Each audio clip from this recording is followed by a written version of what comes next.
What is up, people? It is Pistol Skin, back with another Nioh video. Nioh patch 1.10 was released yesterday, and I'm going to be reviewing the patch. We're mostly going to be focusing on PvP related details, but some details for PvE right now. They are giving everyone some items to compensate, some items and some gold to compensate for them raising the level cap. And it's randomized for everyone. It's based on what level you are, what your requirements are. I got about 80,000 gold in some items. Someone got 1 million gold. It was completely different for everyone else. There have been a lot, and I mean a lot, of balance changes to attacks, to skills, to just about everything, and some pretty huge balance changes as well. Some pretty overpowered things. So without further ado, let's get right into it.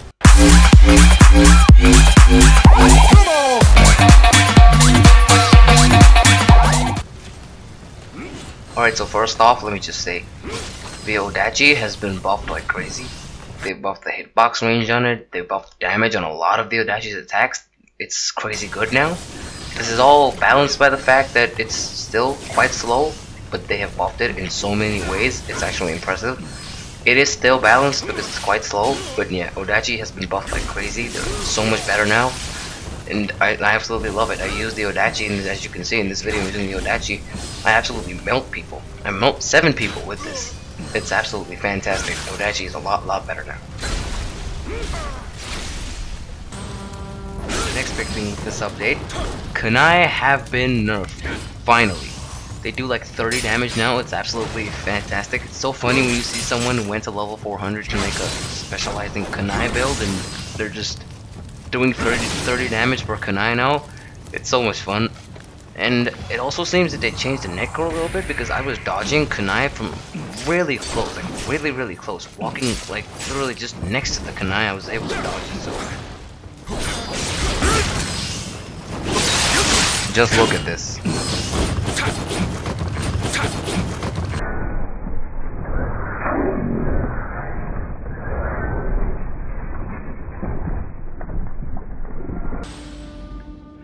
How the hell was I able to survive that? That was so close.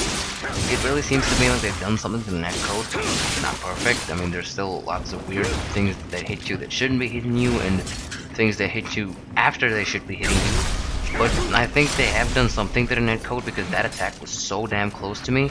I don't think it could just be random chance or just randomly having a good connection that caused me to not get hit by that. I think they have done something with the netcode. It's good. It's not perfect. They're working on it, and I'm really happy for that. Another thing that they have fixed with this patch is they have added in countermeasures to stop people from changing data and hacking and basically just becoming infinite health, infinite everything gods. I haven't actually encountered a hacker yet in this game, so I don't think I'm qualified to give any comments on what it is. I just hope that their countermeasures are not like From Software's countermeasures. I'm making air quotes right now, that just basically do absolutely nothing and ban people who haven't done jack shit.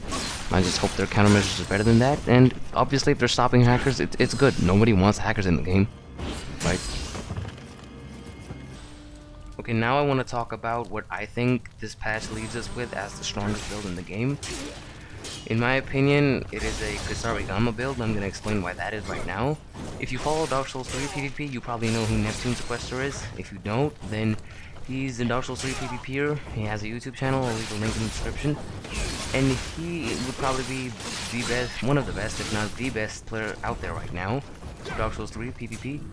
And he basically said this. This applies for the Dark Souls 3 PvP meta, right? If a weapon is in the meta, it basically has to be able to apply running pressure and standing pressure. Now what both these mean is running pressure is basically when you're trying to go on the offensive, when you're running after someone, you're trying to attack them, your weapon should be able to do that well. That's called being good at applying running pressure. And standing pressure is when you are being attacked. Someone else is on the offensive, you're on the defensive. You should be able to hit them back. So that's basically what standing pressure is. Now he said that a weapon that's in the meta of Dark Souls 3 needs to be able to apply both these kinds of pressure. I think that applies to Nioh PvP as well. Nioh PvP is fundamentally quite similar. There's a lot more mechanics involved in it, but the core of the PvP is still the same. So in my opinion, this statement of any weapon that is meta has to be able to apply both running pressure and standing pressure applies for Nioh PvP as well. Now, going with this statement, What that means is you need to look at the weapons that apply both these kinds of pressures in Nioh PvP. Unfortunately, for all the tryhards out there, there are not a lot of weapons that can do that.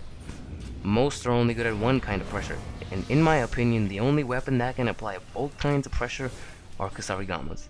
Let me explain. With Kusarigamas, if someone's trying to attack you, you can use Blade Spin, and you basically just won't get staggered. While using Blade Spin, you can just completely rape them, which is what Blade Spin does. It still does its job well, just doesn't do as much damage anymore after this patch. And if you're trying to go on the offensive, you can use that, I still don't know what it's called, but you can just use that attack where they throw part of the Kusarigama and they catch someone. You can just stay on them until they try to dodge away. When they dodge away, you can use that attack, it'll catch them. In my opinion, this gives you great running pressure along with great standing pressure. So you basically just can apply both kinds of pressure. No other weapon can do that in Nioh, in my opinion, at least. So that leaves you with what I think is the best weapon in the game. Now, obviously, if it's the best weapon in the game, you put it in a build, it becomes the best build in the game. In my opinion, a level 400 build with lots of regen and a Steel Talisman activated, along with quick change on the bar, and Tiger Running and shit and all that nice stuff.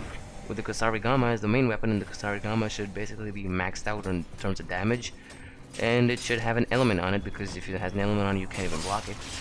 That would be the best build in the game. You do that, you have literally everyone's worst nightmare. Okay, now let's talk about the things that they still need to fix after this patch. The first thing, of course, they can always make the netcode better. That's probably never leaving this list. Netcode is probably never going to be good enough, for me at least, in this game, so that's probably never leaving the list. You can just disregard that. That'll probably get fixed little by little by little, and I know 10, 15 patches down the road we might have good competitive netcode. Competitive quality netcode is kind of a long shot in this game, but I'm hoping. Alright, next, weapons like the Odachi weapon class, Axe weapon class, and Spear weapon class, sometimes they are too slow to actually get the killing strike in. I know that this happens with katanas, dual katanas, and Kusarigamas as well, but with them what happens is they're fast enough, it's only lag. With these 3 weapon classes, it's of course affected by lag as well, but sometimes they're just too slow to get the killing strike in, so I think the animations need to be sped up with the killing strike on these 3 weapon classes. I think besides that, there's not too many issues left. One thing I will say, and I doubt that this is going to be changed either, iframes on the dodges.